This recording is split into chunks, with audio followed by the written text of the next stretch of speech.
Hey there, my name is ZW Buckley and welcome back to my YouTube channel. Today I'm going to show you 5 ways to make Ableton Live Lite feel as powerful as Ableton Live Suite. And even if you're an Ableton Live Suite power user, I would recommend sticking around because everything I'm discussing today is useful no matter what version of Live you have. Let's go ahead and jump right in. So I'm going to play you about a minute of this track that I made entirely using Ableton Live Lite, and then we're going to break down what is happening here throughout the rest of this video. I can't get you back someday.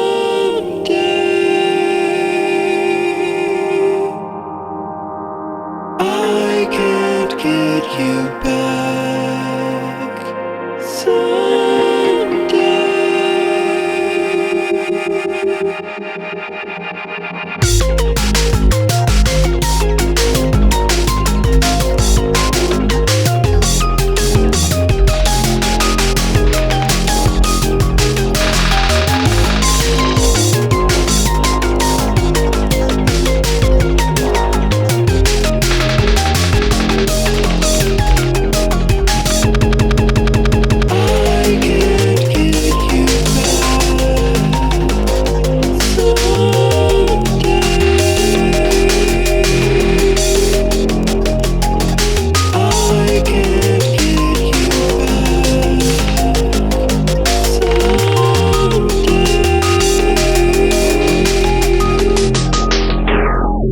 As you can hear, despite the fact that Live Lite is the most feature-limited version of Ableton Live, nothing about this sounds feature-limited. One of the biggest perceived drawbacks to Ableton Live Lite is the fact that you can have only 8 audio or MIDI tracks in total. That isn't actually a difficult limitation to work with if you know my first tip that I'm going to show you, which is manual version control. Ableton Live organizes your production and all of its data into a parent folder, and that folder is your project. Now, when you open that folder, the file that you click on to open is called a set. And a set is just a saved instance or a saved version of your project. Now, within a single project folder, you can have multiple sets. And because they're housed in the same parent folder, they're going to share resources like samples or backups. And because they're in the same project, it's actually quite easy to share resources back and forth between them, like tracks. In the Live browser, if you scroll down to Places, one of the options that you will see listed is Current Project. And if I click on that, I can see every set that has been saved in this project folder.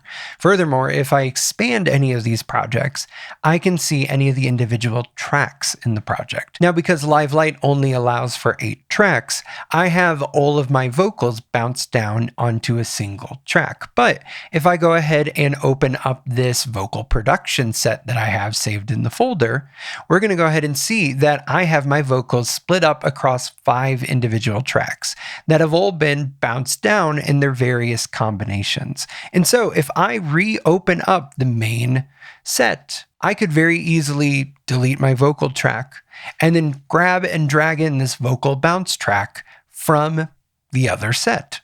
And so what you can essentially do is use sets saved within projects in Live Lite as essentially a way to set up submixes or to do sound design or prep work, consolidate it all down to one track, and then drag it into your main production. All of a sudden, Live Lite doesn't really have an 8-track limitation, does it? But what if you do want more than 8 tracks in your production because you want to use a lot of different instruments? While you can only have 8 tracks playing at once, you can have as many instruments as you'd like. Because my second tip is that you need to take advantage of how powerful racks are in Ableton Live. And the key to understanding that power here is an awareness of parallel processing. An easy way to understand parallel processing is to look at return tracks. So the signal from any track goes out the channel strip and into the main bus within Live. Now, using a send, you can split the signal off and send a copy of it to a return track. The output of that return track would then also go to the main bus.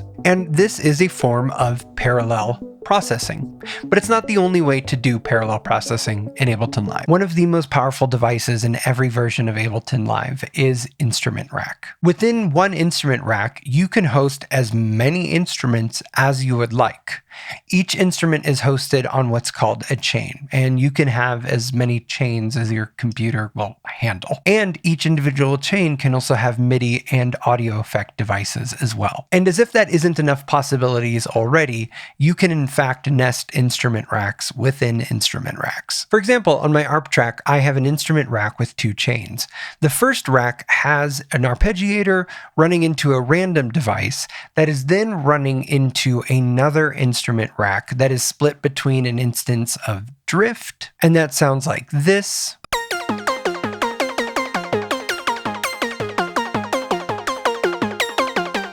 And the other chain in this nested instrument rack has an instance of sampler in which I've just dropped a kalimba sample that I've recorded. And it also has some delay after it. And that sounds like this.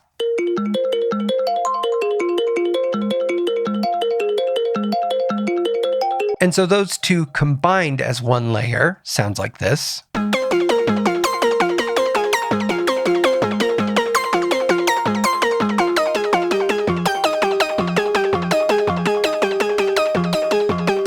And then going back to the second chain on the parent rack, this instrument is my coming of age ARP rack, which you can learn how to make if you take my course Beginner Synthesis in Ableton Live. And that has its own arpeggiator and set of effects, and that sounds like this.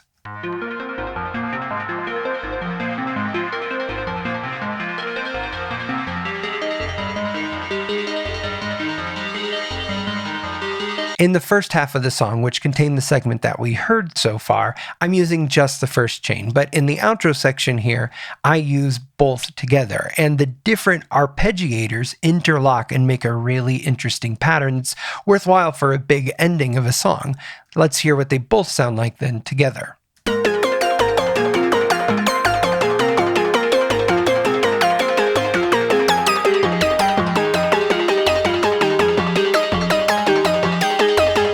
My third tip is to learn drift and simpler like the back of your hand. Any Live Suite user who knows their stuff is going to tell you that both of those instruments are incredible, because they are. With the exception of the vocals that we already discussed, the guitar I recorded, and a couple of samples, everything that you have heard has been made with simpler or drift. And the range of these devices is what makes them so useful. In the case of simpler, I can do things like create really cool sliced drum breaks,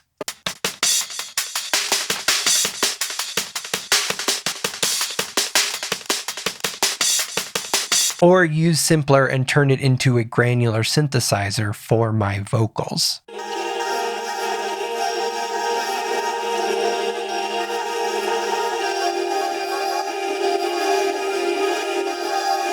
And similarly, something like drift has an equally massive range. I can make this really massive sounding bass.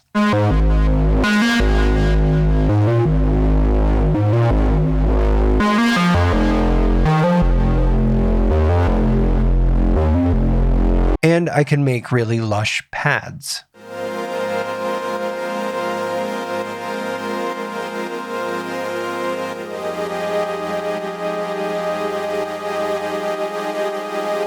These devices are so powerful, and learning them through and through will make you a better producer. My fourth tip is to use automation everywhere. The difference between a track that feels lifeless and a track that feels like it's breathing is how automation is used. And you can use it so many ways. Think of automation as a way to make tangible gestures with your music. A simple example of this is something like a filter opening or closing. In the intro of this track, I want it to feel like it goes from darkness to brightness in the beginning. That is the gesture I'm trying to create. And so I am automating the filter to open during that time.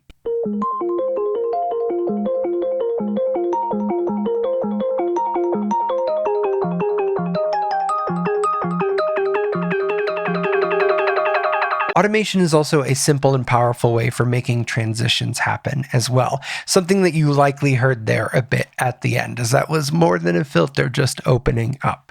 I have every track grouped together into this FX group track that I have a single rack which I've created multiple performance effects, things that I can just automate with a single macro, and it has this outsized impact. And as you can see, I am using them all throughout the production to create really neat and interesting transitions. So I am using a freeze delay here as well as a DJ filter to double down on that gesture of opening that's happening in the beginning. Let me show you.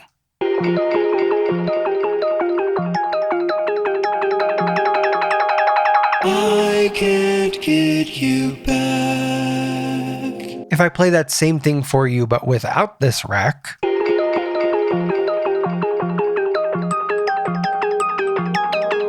I can't get you. it's good. There's nothing wrong with that transition, but this supports it in a much more overt fashion.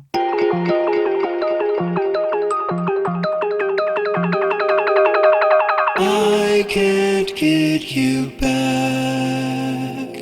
And I'm continuing to use this rack all throughout the entire song because it makes transitions and makes creating these gestures so much easier. I'm doing a somewhat similar transition leading into the break here, except I'm using an instance of AutoPan tremolo with the freeze delay to create an almost stutter-like ramp.